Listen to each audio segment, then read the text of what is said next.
Hello, everybody. Welcome to another Prepper podcast.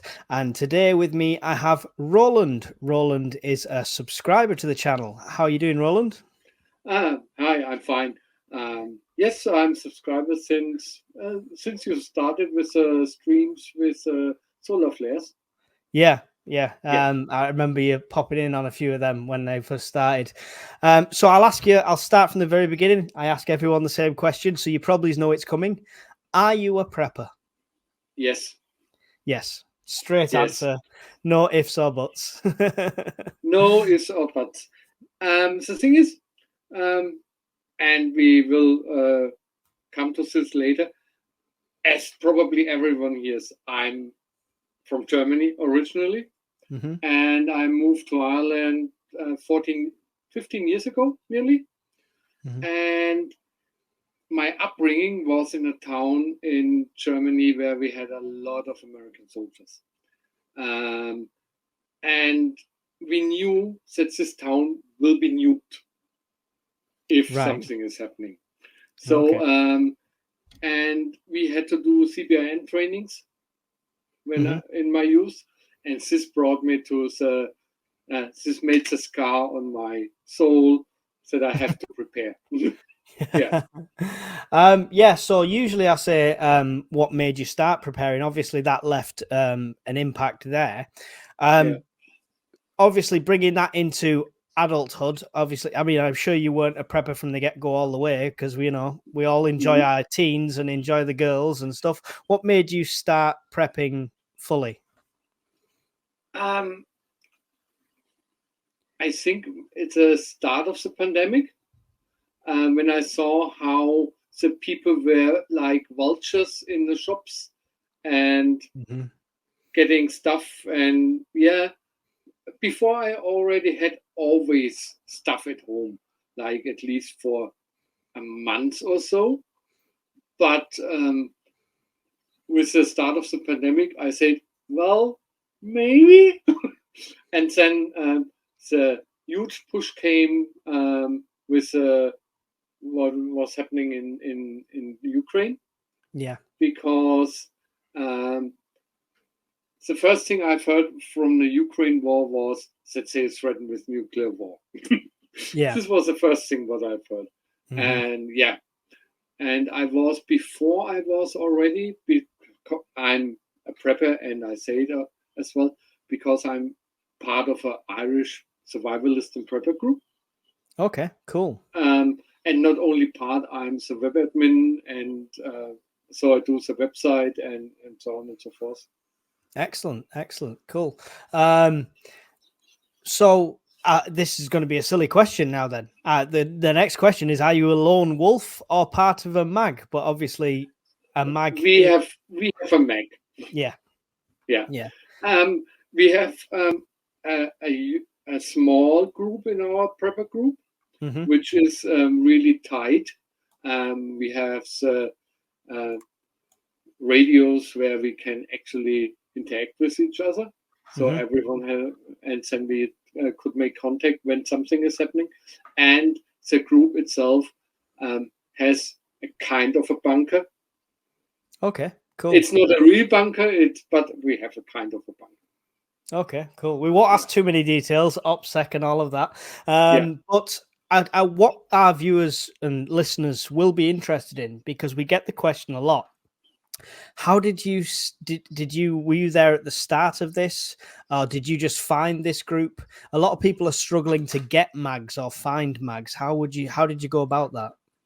The thing is, when I joined the Irish Survivalist and Prepper group, um, I made a lot of suggestions what they could do, what they could do better, and then we started to create the website, and I created a chat on the website where we can chat with each other, hmm and then due to my work in this group, I came into this Mac because they thought, well, he's doing so much, it can always help since I'm really involved in it. So Yeah, it's nice that they're letting you have a space in the bunker after you've done all the work. You'd expect nothing less. So what do your family and friends think of prepping? My girlfriend or wife, we are now together since 25 year wife. Mhm. She's on board with it. My children say, well, if something is happening, they will come. But they aren't really happy about it because it's preppers and survivalists has always a stamp on a face or on a Yeah, yeah yeah. I've touched on that in a video recently. little crazy little crazy guys with guns and so on. But Yeah. I think always um, the people should, and this is my opinion, when everyone when everyone is preparing himself or the family a little bit, and something is happening, and even when the people have only for 14 days food at home, this would be remove the initial impact on the government if a government is still available at this time, Mhm. and it would make it all easier for everyone. So this is also what have tomorrow. I think I have an interview on the Irish radio, Okay. and this is what I wanted to tell them, that the people have to be at least a little bit prepared. Not much, Mhm. but at least a little bit. It seems other countries and other governments are well ahead of us on this one. Why do you think it's still such a taboo subject in the UK? It's known not only in the UK, it's in Ireland. It's even worse because the government doesn't have a warning system Mhm. like you have in the UK or in Germany or in Sweden or in Finland, and they don't have announced that people should prepare a bit because probably it's something to do with the Irish itself. Mhm. Wait, I need a coffee. That's okay. With the Irish itself because they never were actually involved in a war. Mhm. I think it's a cultural thing with the Irish, but yes, the country should, at least in Europe, um, give recommendations how people should prepare for everything at the Yeah. moment. Yeah. Um, it does seem like Ireland and the UK, although the UK has got the emergency alert system on the phone now, and they've just launched that website that gave us very questionable advice. It does seem like we have our head in the sands compared to what every other country is doing, though. Yeah, Are you still in touch with any family or friends in Germany? yeah, with my children, which are both living in Germany, but otherwise, yeah, with the daughter of Diana, which is not my daughter. So Hmm. we are mixed family, Yeah. um, and we told them all that if something is happening, they should come to Ireland because you see if the threat level is increasing so in such a height, people will know, and Hmm. latest sense they should get the fuck out of there. Yeah. Um, and the same is with my landlady because I couldn't do everything without her Yeah. um, because we are living in a flat and we prepared everything in there, and I told her if something is happening we will take care about her as well because I'm I was the best man at the wedding, Okay. and I was the best the pallbearer when her husband died. So yeah, That's more than a landlady. Then that sounds like yeah, yes, definitely. it is. So, have you prepared beyond your actual flat then, and the whole building? Um, yes, we installed a rainwater catching system, Okay. um, and yeah, we made a lot. And it's the same thing is I have two solar generators, which we can then implement into the house. Yeah. But we are now thinking about because even when I like it here, and even if we are really tight with our landlady, we were thinking to get a tiny home. Yeah. And move to the west side of Ireland because I saw a tiny home for roughly 45,000 euro. Okay. And a piece of land for you can get there for 25. So and if you get a tiny home and put it on solar panels, yeah, you're completely off grid. And this is what we are thinking at the moment, that we make this. But first of all, I have to finish my whole courses because I want to get into cybersecurity. And offer then cyber security consultancy in Ireland. Excellent. So you're studying cybersecurity at the moment then? I started with CompTIA A+. Then I made CompTIA Network. At the moment, I do Cisco cybersecurity technician. Okay. After this, I will do CompTIA Security Plus, and after this, CompTIA Pen Testing. And when I finish the pen testing, I will open a company for it. Excellent. Excellent. So I'd love to get your take on this whole CrowdStrike thing. What with that, because obviously you've got a bit of inside knowledge with that. It happens. it happens. I'm a coder. That's a good excuse. No, the thing is, I work for Blizzard, as I told you. Bugs happening. They are happening. Sometimes because of the coding of the original system. As example, we had a guy which was a coder, and he was working in customer support for Blizzard as well. And he told me once, the code from World of Warcraft is like a one person blanket for three persons. Right. And when you pull on one side, on the other side is coming a bug. Yeah, I get you. Yeah, definitely. Yeah. It's when you got layers. And I think actually it was an honest mistake, and nothing nefarious like so many people said. That's a World Economic Forum and so on and so forth. It's B. Yeah. You know what I mean? Yeah, definitely. Yeah, no, you could say bullshit. It's fine.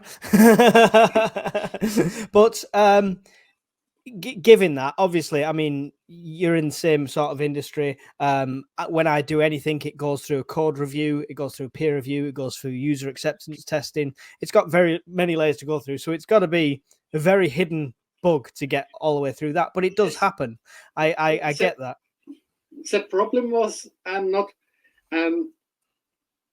I saw some videos about the CrowdStrike thingy, and the thing is, the CrowdStrike itself is an accepted driver, and which is running in kernel 0, in ring 0 of the CPU. But the additions, they are not certified. So when they make an update for the sensors, it's not certified, so they are not testing it. Right. And this was a problem. So they put the patch in, and in the patch itself was an error, not in the driver. The driver was calling the patch, and then it crashed everything. Right. But this should this CrowdStrike thingy should help a lot of people to visualize what would happen when the computers would be gone, or when telephones would be gone. And probably it helps our community, our prepper community, to get more people in, because as more people prepare, as better is it for us. Definitely. Yeah. I've always said that. The more people I get preparing, the less needs saving. But the thing with the CrowdStrike, I mean, you're right. I mean, 8.5 million computers were affected, which sounds like a massive number, but think how many computers are worldwide. It's not a huge number in comparison, but it just goes to show how brittle it could be if that was a cyber attack that managed to get some sort of dummy patch in there, sort of thing. It shows how quickly it can be taken down, doesn't it? Yeah, indeed. Now, is that a good thing? You say it's a good thing for the community. It brings more people on board, but obviously you've seen the CrowdStrike videos. You've seen the tinfoil hats come out and say it's, is it good for us when the first video they hit is somebody going, they're all coming for us. Put a piece of sticky tape over your camera. They're watching you. The problem is, and I'm sorry to say, the biggest problem is for our, at least European community, is American YouTube community from preppers. Like, the world is going exploding on the next day, and you know who I mean. And we've all seen. There's many. We won't pick out anyone individual, but they get the hits, they get the clicks, right? So what would you advise to somebody coming in for the first time to the community? Reading, a lot of reading. And they should be prepared a little bit more. If you want to get into a community and you're a starter prepper, you shouldn't have nothing at all. So you should have at least some books. You should be a little bit informed. That's it. Yeah. Question everything. Including the people that are asking the questions. That's the thing. There is lots of different things, different avenues that preppers go down and communities go down. Is there something you're preparing for above anything else? Obviously, we're all generally prepared for something that happens, but people know that I started when it comes to the Carrington event and solar flares and grid down. That's kind of my focus. Do you have a special focus? Not really. My worst fear or my worst nightmare would be a nuclear war. I stated like it is. If it's a CME, I'm actually not caring, because if something like this is happening, we lived 100 years, 200 years back without energy, and we were surviving. And we could do it again. It would be hard, but it's possible because people lived for hundreds of years without any power. So why not? I fully believe humans are capable because we've proved that. But do you think our reliance on technology now has took over? Because people freak out if they've not got a Facebook signal for 6 hours, Yes, there will be a phase where people are actually get crazy, some kind of crazy, and running wild. But after the shock moment, I think people will catch themselves, and then everything is going to plan. I hope so. How much of that do you think would be government controlled still? If let's theorize grid down, whether it's EMP, whether it's CME, whether it's whatever's the cause, the effect, it could be cyber attack. If the power's completely gone and people are starting to realize nobody's coming in that first week, how much control is the government still going to have? Or is it going to boil down to individual groups? It's zero. Yeah. Zero, because imagine when the power is gone, as example, the police will be only doing something for their families and the nearest families. The government itself will be taken care about their families. Yeah. So they will not intervene at all, at least for the first month or so. Yeah. Yeah. It's but do you think they'll come back together after that, or do you think if it gets to that first month, that's it? It's going to be every man for himself. It depends. It depends on what is happening. If it's a CME and all transformers are gone, it will take us at least 2 years to restart it. Mm-hmm. Because without power, you can't build transformers. So this is one thing.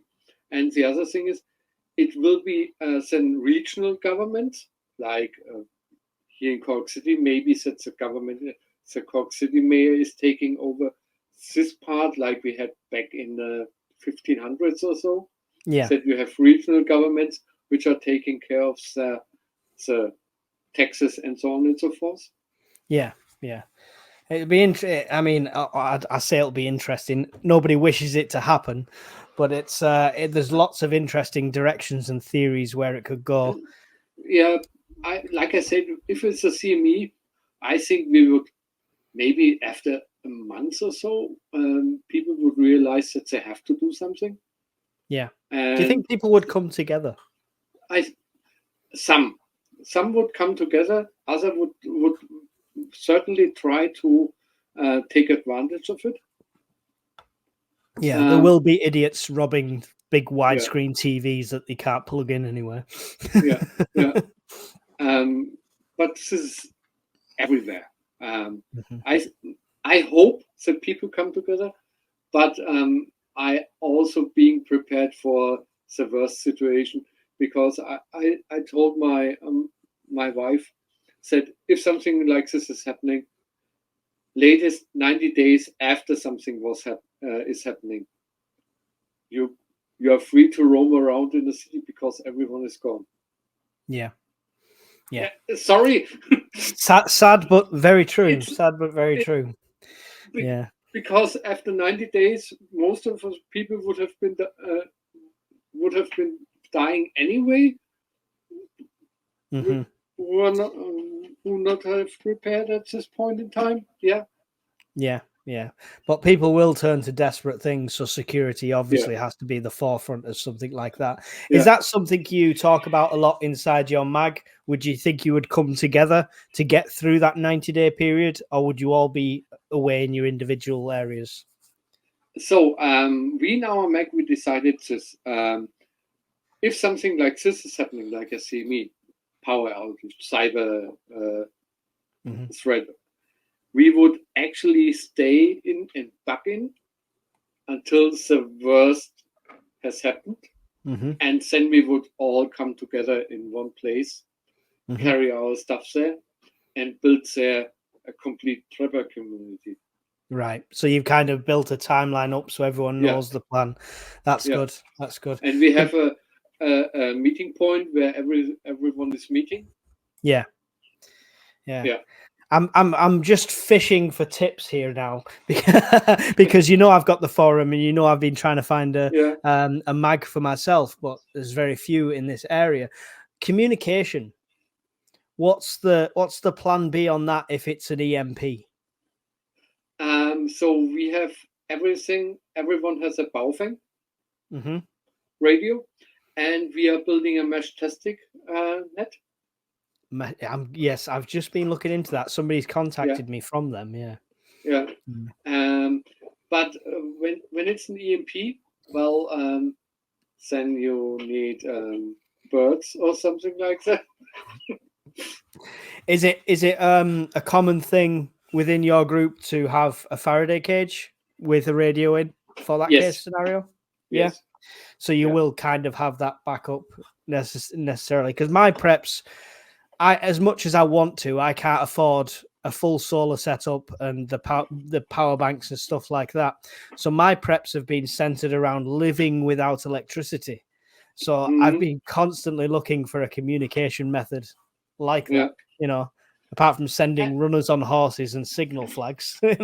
Yes. The thing is, this was the first thing I've built myself said I made a Faraday cage, a big one. Yeah. I have e-bikes which are also secured, and my solar generators are all packed into a Faraday bag in a big one. Wow. So yeah. So put a lot of thought into that one then. Yeah. Yeah. Hopefully never needed, of course. Yeah. I decided anyway when everything would be dying down now. So I imagine that people are so intelligent at the moment that the worst nightmares will not come to pass, and that the wars are dying down. I decided to then get rid of my most of my preps and give it to the homeless people. Okay.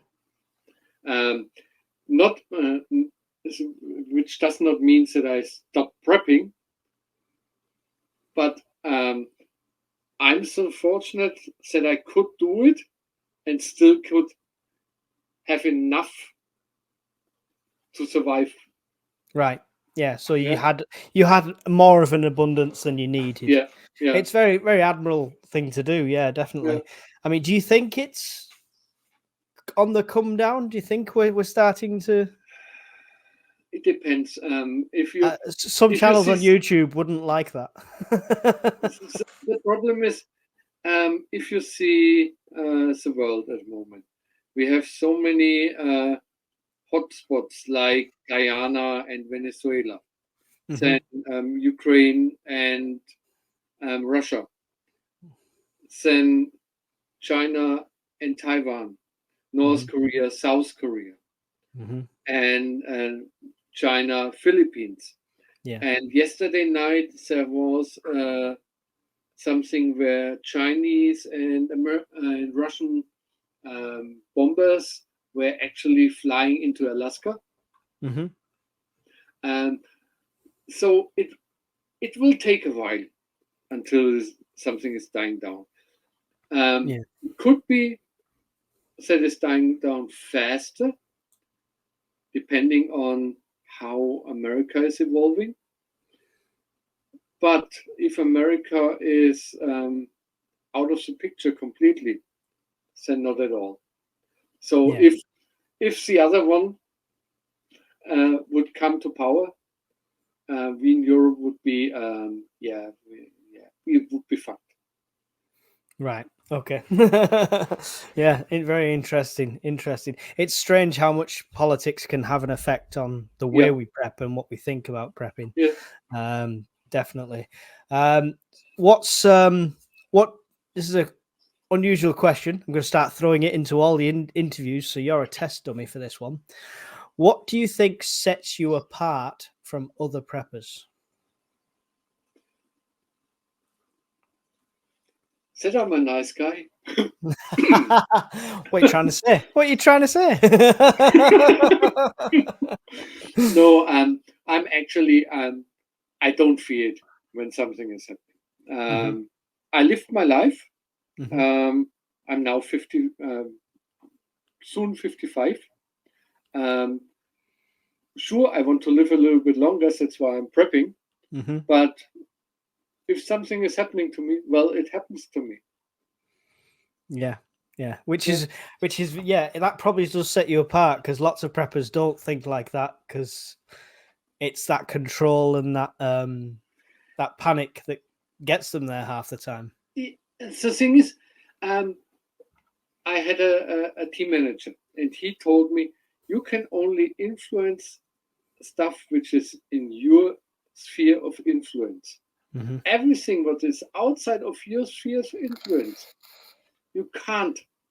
Yeah. So hence I actually care only about my sphere of influence and what can I do for myself. Yes. When something around me is happening, well, it's happening. And when this is influencing me, well, I have to get against it or go with the flow. But you know what I mean? Yeah, you don't have to deal with it till it touches your bubble. Yeah. Fully behind you there, 100%. And that's why, like with politics involved, I vote. Some people won't like this, but I vote very selfishly. I don't have ties to a party where I'm completely committed to this party. Every time there's an election, I look at the policies, I see who's the best fit and who will do the most for me, my family, and the people around me, Yes. and I vote accordingly. So it might be selfish in some people's eyes, but for me, that's the only bit I can influence. Yeah. Yeah. Yeah. You're completely right with this. Yeah. What's your biggest mistake or prepper mistake that you've done or did in error, if any? Yes, I packed a lot of rice, and my bags weren't actually really tight closed, and I have to repack them all again, Right. which was horrible. Yeah. So did they go? Did This it was actually go off? this was one. No, I saw it that saying not that the air was not coming out, and then I had to repack all 20 bags again. Yeah, which was not nice. So Yeah, attention to detail is the advice for that attention one. to detail, and for people, because I told you already that I'm a Lyme disease patient, and if you have something with your health or something like this, you can always prepare in advance when you talk with the doctor. Like I did with my doctor, and I told him, well, if something is happening, I would need antibiotics. Could you do something? And he said, well, I can't give you antibiotics for nothing. So without a prescription or something like that. But I was actually then referred to a natural herbalist, and we created some stuff for my to boost my immune system for my Lyme disease. Okay. And from this, I have a lot of stuff. Okay, so like alternative medicines as a prepping option. How No, effective do you? No, because I was also referred from my professor, which was treating my Lyme disease, because he's actually working together with this natural herbalist for the immune system boosting. And if you have a illness like Lyme disease, you get treated for it, you are switching really often the different antibiotics, which gives you the advantage that you have a lot of antibiotics in stock at home because you switched already the prescription again. Yeah. Okay. And cool. it's nothing to fear when you are ill. You still can make it. Yeah, it's one thing a lot of people ask about because everyday prepper, which is Steve, who's been on the channel before, who has his own channel, he mentioned you can get antibiotics if you're going to sail around the world, for example. You can get like a bulk in advance. There's packs that they sell, but even that is, I feel like it's a short-term solution, right? Yeah, you have to. I think it's an English company which is doing it, selling the antibiotics. But on top of everything, you can create your own antibiotics. So far, I've seen somewhere, and there are so many ailments where it can actually help with any illnesses. So you have to get the books where the ailments are described and how to handle everything. Yeah, it's a big concern for a lot of people, but yeah, it's there's definitely plenty of avenues to explore with that. So yeah, I'll ask you as well because from my own personal experience, your partner that you live with, is she a prepper or does she just go with the flow? Does she roll She her goes eyes? with the flow. She's accepting it. So you get the same eye roll that I get when you buy an expensive prep, then? Yes. Yeah. I wanted to get because we are in the second floor. I wanted to get a fire ladder. Mm-hmm. A ladder which you can throw out through the window and get down. And she said to me, "Nope." So yes, that's it. No fire ladder for me. Well, she'll regret that when you sat there tying bed sheets together to try and get out the window.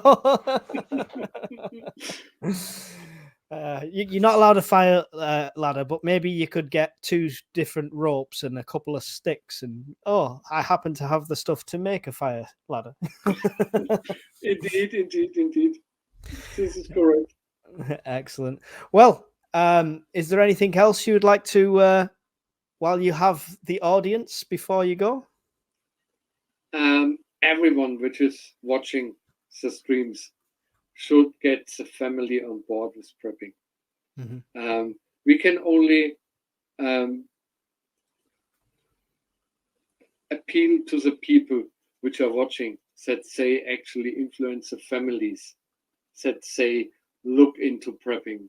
It's not something like crazy people do. It's a social necessity, in my opinion. Yeah. To be prepared. Yeah. It's sometimes difficult for people to pitch that, but I do think the pandemic being so recent in our memory is an easy thing to call on when saying why, right? Yeah. Excellent. Well, it's been an absolute pleasure to have you on the show, Roland. Would you like to say goodbye to the wonderful peoples? Bye, people. And from me, thank you very much for watching. Don't forget to hit like, subscribe, leave a comment below. I'm sure Roland will be hovering around the comments of this video as well. So if you've got any questions from him, I will pop them in. And we'll see you in the next one. Bye.